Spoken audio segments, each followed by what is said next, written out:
இந்த வீக்கு தனுஷ் நடித்த ராயன் அப்படிங்கிற அவருடைய 50வது படத்தை பார்த்தோம். அது வந்து ஸ்பெஷல் என்ன அப்படின்னா, தனுஷ் இந்த படத்தை டைரக்ட் பண்ணியிருக்கிறாரு. அப்புறம் வந்து ஏஆர் ரஹ்மானோட மியூசிக்கு எக்ஸ்ட்ராடனரி சாங் ஒன்று வந்து ஹிட் ஆனது அந்த படம் வர்றதுக்கு முன்னாடி.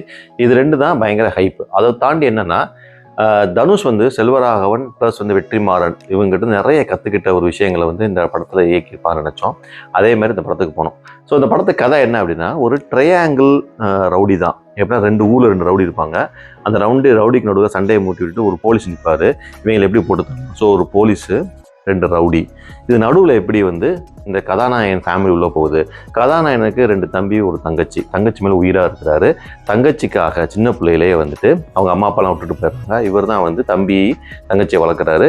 தங்கச்சிக்காக சின்ன வயசுலேயே கொலை பண்ணிவிட்டு ஊரை வந்து நிம்மதியாக வாழ்ந்துட்டு இருக்காரு. இந்த சூழ்நிலையில் ஒவ்வொரு டிஃப்ரெண்ட் கேரக்டர் தம்பியெல்லாம் எப்படி வந்து துரோகம் நம்பிக்கை இதெல்லாம் செஞ்சுட்டு இந்த ட்ராப்பில் எப்படி மாட்டுறாரு அப்படிங்கிறது தான் படம்.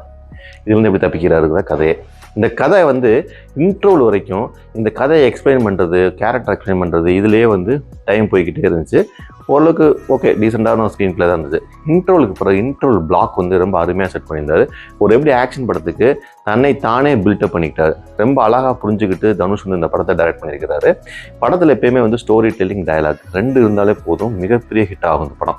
ஸோ ஸ்டோரி டெல்லிங் வந்து ஃபர்ஸ்ட் ஹாஃப் ஓகேயாக இருந்தது. செகண்ட் ஹாஃப் வந்துட்டு பெரிய ட்விஸ்ட் அண்ட் டர்ன்ஸ் கிடையாது. ஆனால் ஒரே வந்து ரத்த கலரியாக இருந்தது. ஒரே சண்டை வெட்டு குத்து தான் இருந்துச்சு. பட் இருந்தாலும் டைரக்ஷன் பெர்ஸ்பெக்டிவில் சில டைலாக்ஸ்லாம் வந்து ரொம்ப அழகாக எடுத்திருந்தாரு, நேர்த்தியாக இருந்துச்சு.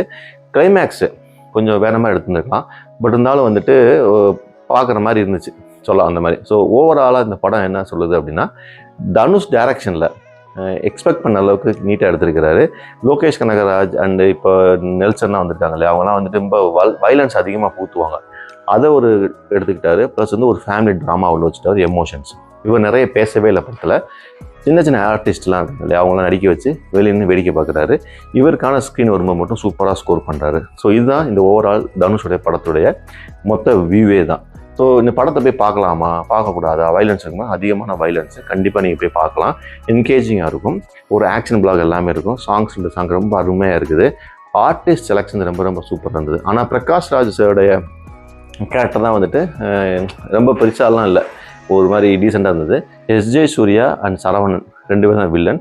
இதில் என்ன பெரிய தவறு பண்ணிட்டாங்க அப்படின்னா, ஒரு படத்தில் பார்த்தீங்கன்னா ஒரு சொல்லுவாங்க ஜென்ரலாக வந்துட்டு ஒரு 30 மினிட்ஸ் 40 மினிட்ஸ் கதைக்குள்ளே போயிடணும். அப்புறம் வந்து கதையை வந்துட்டு நீயா நானா, அதாவது நான் ஹீரோ நீ வில்லன் அப்படிங்கிற மாதிரி போயிடணும். இது ஒரு ட்ரையாங்கிளாக வந்ததுனால யார் வில்லன் நமக்கும் தெரியல, தனுஷுக்கும் தெரியல, படம் பார்க்குறவங்களுக்கும் தெரியல. ஸோ சுற்றி அடிக்கிறாங்க. அப்போ நமக்கே ஒரு குழப்பமாக இருக்குது. யார் இவன் சரவணன் கொள்றது அப்ஜெக்டிவா, இல்லை எஸ்ஜே சூர்யாவை கொள்றது அப்ஜெக்டிவா, இல்லை பிரகாஷ் ராஜை கொள்றது அப்ஜெக்டிவா, இல்லை இவங்கெல்லாம் சேர்ந்துக்கிட்டு இவரை கொல்ல போனாங்களா அப்படின்னு சொல்லிட்டு ஒரு பெரிய ஒரு ஜிக்ஸாக் ஆகி போச்சு படம். பட் இருந்தாலும் ஒரு சுவாரஸ்யமான ஒரு திரைக்கதை.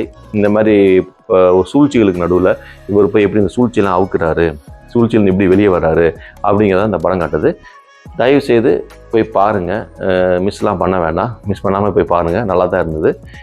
ஒரு ஆக்ஷன் படம் பிடிக்கும், அது மட்டும் இல்லாமல் தனுஷ் ரசிகராக இருக்கேன் அப்படின்னா உங்களுக்கு ஒரு பெரிய ட்ரீட் தான். தேங்க்ஸ், பாய்.